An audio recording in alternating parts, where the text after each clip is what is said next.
বন্ধুরা, আজকের এই ভিডিওর মধ্য দিয়ে তোমাদের কাছে বিস্তারিতভাবে আলোচনা করব জেনারেল স্টাডিজের একটি গুরুত্বপূর্ণ পাঠকে নিয়ে, যেখানে রয়েছে আমাদের ভারতের যে সমস্ত শহরগুলি রয়েছে প্রত্যেকটা শহরকে কি কি উপনামে ডাকা হয়, অর্থাৎ প্রত্যেকটি শহরের যে উপনামগুলি রয়েছে সেগুলিকে নিয়ে, এবং তার সাথে সাথে আমাদের ভারতের যে প্রতিটি রাজ্য রয়েছে প্রত্যেকটা রাজ্যের রাজধানী কি সেটাই কিন্তু আজকের ভিডিওর মধ্য দিয়ে বিস্তারিতভাবে আলোচনা করব। যে প্রশ্নগুলি কিন্তু আগামী দিনে যারা ওয়েস্ট বেঙ্গল সিভিল সার্ভিস অর্থাৎ ডাব্লিউবিসিএস এক্সাম দেবে তাদের ক্ষেত্রে কিন্তু খুবই ইম্পর্টেন্ট, এবং তার সাথে সাথে পিএসসি তথা public service commission, SSC staff selection commission, RPF, rail, WBP, KP, group D ইত্যাদি সমস্ত পরীক্ষার জন্য কিন্তু খুবই ইম্পর্টেন্ট। যারা বিভিন্ন কম্পিটিটিভ এক্সাম দেবে তারা কিন্তু আজকের ভিডিওটি অতি অবশ্যই দেখতে থাকো, কারণ এখানে যে প্রশ্নগুলি রয়েছে সেগুলি কিন্তু খুবই ইম্পর্টেন্ট এবং আগামী দিনে বিভিন্ন কম্পিটিটিভ পরীক্ষাতে আসার মতো, যা দেখলে কিন্তু তোমাদের অনেকটাই উপকৃত হবে আগামী দিনের যে কোনো পরীক্ষার ক্ষেত্রে। তাহলে চলো বন্ধুরা, শুরু করছি আজকের বিস্তারিত আলোচনা। তো বন্ধুরা, আলোচনা শুরু করার আগে তোমাদের কাছে একটি ছোট্ট রিকোয়েস্ট, প্রত্যেকবারের মতো যে সকল বন্ধুরা এই চ্যানেলে প্রথম বা এই চ্যানেলটি নতুন দেখছো সেই সকল বন্ধুরা অতি অবশ্যই এই রেড কালারের সাবস্ক্রাইব বাটনে ক্লিক করে অবশ্যই এই চ্যানেলটিকে সাবস্ক্রাইব করে নেবে, এবং পাশে থাকা যে নোটিফিকেশন বা বেল আইকনটি দেখতে পাবে সেটিকে অতি অবশ্যই অন করে দেবে, যার ফলে এরকম নতুন নতুন এডুকেশনাল ভিডিও আসার সাথে সাথে তোমাদের কাছে নোটিফিকেশন পৌঁছে যাবে। তাহলে চলো বন্ধুরা, শুরু করছি আজকের বিস্তারিত আলোচনা। দেখো বন্ধুরা, প্রথমত আলোচনা করব কোন জায়গার কি উপনাম, অর্থাৎ ভারতে যে শহরগুলি রয়েছে কোন শহরটিকে কি উপনামে ডাকা হয় সেটাকে প্রথমে আলোচনা করছি, তারপরে যে এই ভারতের প্রত্যেকটা রাজ্যের যে রাজধানী রয়েছে সেগুলি তোমাদের কাছে তারপরে আলোচনা করছি। দেখো, প্রথম অর্থাৎ 1 নম্বর দাগের যে প্রশ্নটি রয়েছে, বলা হচ্ছে স্বর্ণ মন্দির কোন শহরকে বলা হয়, বা ভারতের কোন শহরকে স্বর্ণ মন্দির বলা হয়। তো এর উত্তর হবে পাঞ্জাবের অমৃতসরকে বলা হয় ভারতের স্বর্ণ মন্দির। পরের প্রশ্ন দেখো রয়েছে 2 নম্বর দাগে, প্রাসাদের শহর বলা হয় কাকে, বা কোন শহরকে প্রাসাদের শহর বলা হয়। তো এর উত্তর হবে পশ্চিমবঙ্গের কলকাতাকে। এই পশ্চিমবঙ্গের কলকাতাকে কিন্তু প্রাসাদের শহর বলা হয়। পরের দেখো প্রশ্ন রয়েছে 3 নম্বর দাগে, এশিয়ার রোম বলা হয় কোন শহরকে। তো ভারতের এশিয়ার রোম বলা হয় যে শহরটিকে সেটি হলো দিল্লি, যেটি কিন্তু ভারতের রাজধানী, অর্থাৎ নিউ দিল্লি যেহেতু ভারতের রাজধানী, আর দিল্লিকেই কিন্তু এশিয়ার রোম বলা হয়। পরের প্রশ্ন দেখো রয়েছে 4 নম্বর দাগের, ভারতের প্যারিস বা গোলাপি শহর বলা হয় কোন শহরকে। তো এর উত্তর হবে রাজস্থানের জয়পুরকে। এই রাজস্থানের জয়পুরকে কিন্তু ভারতের প্যারিস বা গোলাপি শহর বলা হয়। তো এটাও কিন্তু বিভিন্ন কম্পিটিটিভ এক্সামে আসে, তো মনে রাখবে রাজস্থানের জয়পুর কিন্তু ভারতের প্যারিস বা গোলাপি শহর। পরের প্রশ্ন দেখো রয়েছে ভারতের ম্যানচেস্টার। তো ভারতের ম্যানচেস্টার বলা হয় কাকে, বা কোন শহরকে ভারতের ম্যানচেস্টার বলা হয়। তো এটাও কিন্তু অনেক অনেক কম্পিটিটিভ এক্সামে আসে। মনে রাখবে গুজরাটের যে আমেদাবাদ রয়েছে সেই গুজরাটের আমেদাবাদকে কিন্তু ভারতের ম্যানচেস্টার বলা হয়। পরের প্রশ্ন দেখো রয়েছে ইস্পাত নগরী। ইস্পাত নগরী ভারতের কোন শহরকে বলা হয়। তো ইস্পাত নগরী বলা হয় ভারতের ঝাড়খণ্ডের জামশেদপুর শহরকে কিন্তু ইস্পাত নগরী বলা হয়। পরের প্রশ্ন দেখো 7 নম্বর দাগে রয়েছে সবুজনগর। সবুজনগর কোন শহরকে বলা হয়। তো এর উত্তর হবে তামিলনাড়ু চেন্নাইকে কিন্তু ভারতের সবুজনগর বলা হয়। পরের প্রশ্ন দেখো রয়েছে কমলালেবুর শহর। তো এই প্রশ্নটি কিন্তু এই যে সামনে একটা পরীক্ষা হলো, তো আমার পরীক্ষাটা সম্ভবত মনে পড়ছে না, এই পরীক্ষাতে কিন্তু এই প্রশ্নটি এসেছিল, অনেক ছাত্রছাত্রী কিন্তু এর উত্তর করে আসতে পারেনি। তো কমলালেবুর শহর কিন্তু বলা হয় মহারাষ্ট্রের নাগপুরকে, আর এই প্রশ্নটা কিন্তু অনেকবারই কম্পিটিটিভ এক্সামে এসেছে। তো মনে রাখবে কমলালেবু শহর বলা হয় ভারতের মহারাষ্ট্রের নাগপুর শহরকে। পরের দেখো প্রশ্ন রয়েছে প্রাচ্যের ভেনিস বলা হয় কোন শহরকে। তো ভারতের প্রাচ্যের ভেনিস বলা হয় কেরলের যে কোচি শহর রয়েছে, কেরলের কোচি শহরকে প্রাচ্যের ভেনিস বলা হয়। দেখো পরবর্তী অর্থাৎ 10 নম্বর দাগে যে প্রশ্নটি রয়েছে, ভারতের গ্লাসগো। ভারতের গ্লাসগো বলা হয় কোন শহরকে। তো ভারতের গ্লাসগো বলা হয় যে শহরটিকে সেটি হলো হাওড়া। পরের প্রশ্ন দেখো রয়েছে 11 নম্বর দাগের, বিজ্ঞান নগরী বলা হয় কোন শহরকে।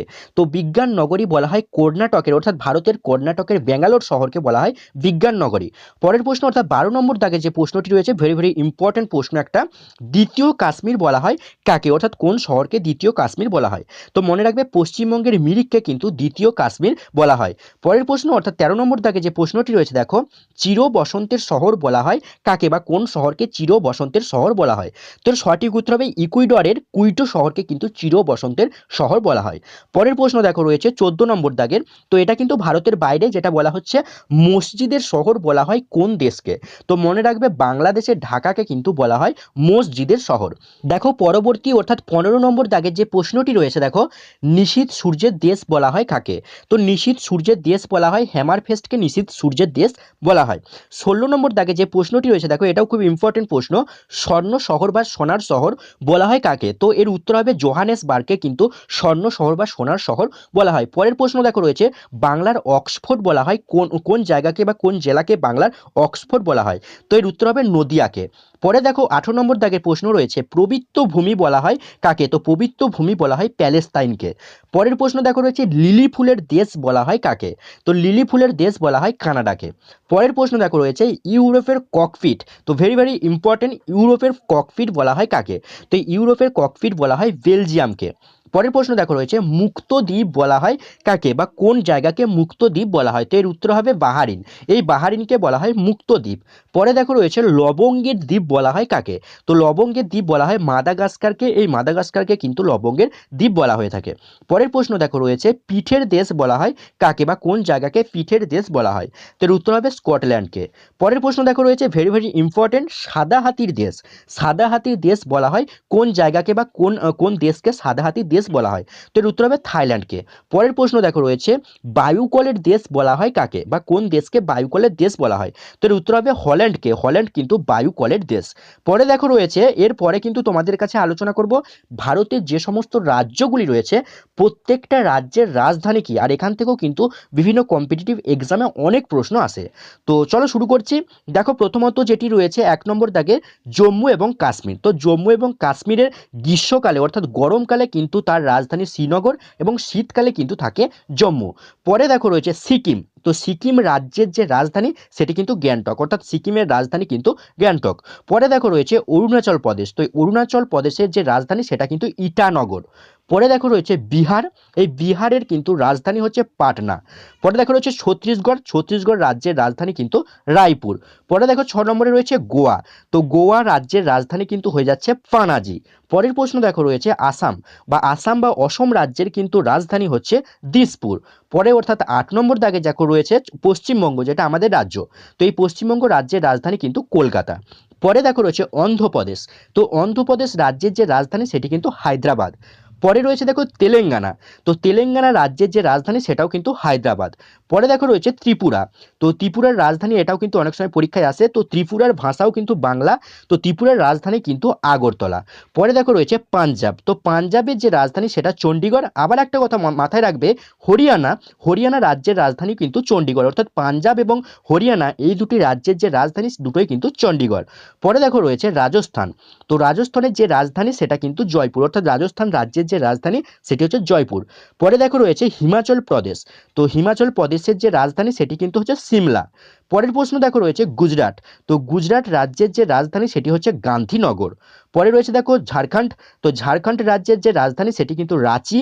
মধ্যপ্রদেশ, তো মধ্যপ্রদেশ রাজ্যের যে রাজধানী সেটি কিন্তু হয়ে যাচ্ছে ভোপাল। পরে দেখো রয়েছে কর্ণাটক, তো কর্ণাটক রাজ্যের যে রাজধানী সেটি বেঙ্গালুরু। পরে দেখো রয়েছে কেরালা বা কেরালা যাই হোক না কেন, তো কেরল বা কেরালা রাজ্যের যে রাজধানী সেটি হচ্ছে কিন্তু তিরুভান্তপুরম, এই তিরুভান্তপুরম কিন্তু কেরল রাজ্যের রাজধানী।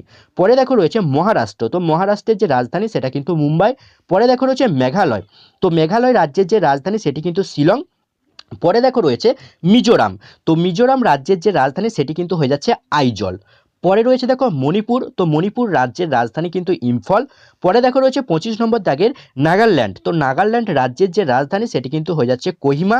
উত্তরাখণ্ড, উত্তরাখণ্ড রাজ্যের যে রাজধানী সেটি কিন্তু হয়ে যাচ্ছে দেরাদুন। পরে দেখো রয়েছে উড়িষ্যা, তো উড়িষ্যা রাজ্যের যে রাজধানী সেটি কিন্তু ভুবনেশ্বর। তামিলনাড়ুর যে রাজধানী অর্থাৎ তামিলনাড়ু রাজ্যের যে রাজধানী সেটি কিন্তু চেন্নাই। পরে দেখো রয়েছে উত্তরপ্রদেশ, উত্তরপ্রদেশ রাজ্যের যে রাজধানী সেটি কিন্তু লখনৌ। পরে দেখো রয়েছে দিল্লি, তো এই দিল্লি রাজ্যের যে রাজধানী সেটি কিন্তু হয়ে যাচ্ছে দিল্লি, অর্থাৎ দিল্লির রাজধানী কিন্তু দিল্লি। তো বন্ধুরা এরপরে যেটি আলোচনা করব যে সমস্ত কেন্দ্রশাসিত অঞ্চলগুলি রয়েছে ভারতের, সেই সমস্ত কেন্দ্রশাসিত অঞ্চলগুলির যে রাজধানীগুলি সেগুলি কিন্তু তোমার কাছে আলোচনা করব। দেখো প্রথমে রয়েছে আন্দামান নিকোবর দ্বীপপুঞ্জ, তো আন্দামান নিকোবর দ্বীপপুঞ্জের যে রাজধানী সেটি কিন্তু হয়ে যাচ্ছে পোর্ট ব্লেয়ার। পরে দেখো রয়েছে পন্ডিচেরি, সকলেই জানো এই পন্ডিচেরির যে রাজধানী সেটা কিন্তু পন্ডিচেরি। পরে রয়েছে দেখো চণ্ডীগড়, তো চণ্ডীগড়ের যে রাজধানী সেটা কিন্তু চণ্ডীগড়, অর্থাৎ এটি কিন্তু ভারতের কেন্দ্রশাসিত অঞ্চল পরে দেখো তো রয়েছে দাদরা নগর হাভেলি। তো দাদরা নগর হাভেলি এর যে রাজধানী সেটা কিন্তু হয়ে যাচ্ছে সিলভাসা। ওই সিলভাসা কিন্তু দাদরা নগর হাভেলির রাজধানী। পরে দেখো রয়েছে লাক্ষাদ্বীপ। তো লাক্ষাদ্বীপের যে রাজধানী সেটা কিন্তু হয়ে যাচ্ছে কাভারত্তি। কাভারত্তি কিন্তু লাক্ষাদ্বীপের রাজধানী। পরে দেখো রয়েছে দমন ও দিউ। তো দমন এবং দিউয়ের যে কেন্দ্রশাসিত অঞ্চলটি রয়েছে ভারতের, দমন এবং দিউ এর যে রাজধানী সেটি কিন্তু দমন। তো বন্ধুরা এই ছিল আজকের গুরুত্বপূর্ণ এবং বিস্তারিত আলোচনাটি। তো বন্ধুরা তোমাদের আরেকটি আমি রিকোয়েস্ট করব, এর আগেও কিন্তু আমি টপিক ওয়াইজ জেনারেল স্টাডিজের যে প্রশ্নগুলি আসতে পারে পরীক্ষাতে, প্রত্যেকটা টপিক থেকে কিন্তু বিভিন্ন গুরুত্বপূর্ণ প্রশ্নগুলি তোমাদের কাছে আলোচনা করছি। যে সকল বন্ধুরা আগের ভিডিওগুলি দেখোনি সেই সমস্ত বন্ধুদের উদ্দেশ্যে বলছি, আগের ভিডিওগুলি কিন্তু তোমরা অতি অবশ্যই দেখে নেবে, কারণ বিভিন্ন কম্পিটিটিভ এক্সামে তোমাদের যে প্রশ্নগুলি করাচ্ছি বা যে চ্যাপ্টার থেকে যে প্রশ্নগুলি করাচ্ছি এগুলি কিন্তু বিভিন্ন কম্পিটিটিভ এক্সামে বারবার আসে। তোমরা কিন্তু ভুলেও কিন্তু মিস করবে না। তোমাদের কাছে প্রত্যেক দিন এরকম একটা জেনারেল স্টাডিজের ক্লাস আমি কিন্তু প্রত্যেক দিন অ্যারেঞ্জ করছি। প্রত্যেক দিন কিন্তু তোমাদের কাছে জেনারেল স্টাডিজের যে ইম্পর্টেন্ট যে প্রশ্নগুলো সেগুলো কিন্তু তোমাদের কাছে নিয়ে আলোচনা করছি। তোমরা কিন্তু অতি অবশ্যই এই ভিডিওর ডেসক্রিপশনে গিয়ে আগের ভিডিওর লিঙ্ক পেয়ে যাবে, সেখান থেকে আগের ভিডিওগুলি দেখে নিতে পারবে। এছাড়াও কিন্তু এই ভিডিওর যে এন্ড স্ক্রিন, সেই এন্ড স্ক্রিনে আমি কিন্তু প্লেলিস্টের লিঙ্ক দিয়ে দেবো, তোমরাও সেখান থেকে কিন্তু ওই প্লেলিস্টে গিয়ে আগের ভিডিওগুলি দেখে নিতে পারবে। তো বন্ধুরা এই ছিল আজকের বিস্তারিত আলোচনা। তো এখানে কিন্তু আলোচনা করে দিলাম যে ভারতের যে সমস্ত শহরগুলি রয়েছে প্রত্যেকটা শহরকে কি কি নামে ডাকা হয়, অর্থাৎ প্রত্যেকটা শহরের কি কি উপনাম রয়েছে, এবং তার সাথে সাথে ভারতের যে সমস্ত রাজ্যগুলি রয়েছে প্রত্যেকটা রাজ্যের রাজধানী কি, সেটা কিন্তু আজকের ভিডিওর মধ্য দিয়ে বিস্তারিতভাবে আলোচনা করলাম। ভিডিওটি কিন্তু ভালো লাগলে অবশ্যই একটি লাইক করে দেবে, তার সাথে সাথে কমেন্ট করে অবশ্যই কোনো মতামত তোমাদের থাকলে জানিয়ে দেবে। যদি কোনো প্রশ্ন ভুল হয়ে থাকে সেটা কিন্তু অবশ্যই অনিচ্ছাকৃত, সেটা কিন্তু অবশ্যই তোমরা কমেন্ট বক্সে কমেন্ট করে জানিয়ে দেবে যদি কোনো ভুল থেকে থাকে। আর সকলকে কিন্তু এই ভিডিওটি শেয়ার করে জানিয়ে দেবে, বিশেষ করে যারা বিভিন্ন কম্পিটিটিভ এক্সামের প্রিপারেশন নিচ্ছে তাদেরকে কিন্তু অবশ্যই এই ভিডিওটি শেয়ার করে জানিয়ে দেবে, তাদের ক্ষেত্রে কিন্তু অনেকটা এটা হেল্পফুল হবে। তো বন্ধুরা আজকের ভিডিও এই পর্যন্তই। সকলে ভালো থাকবে, সুরক্ষিত থাকবে। অসংখ্য ধন্যবাদ।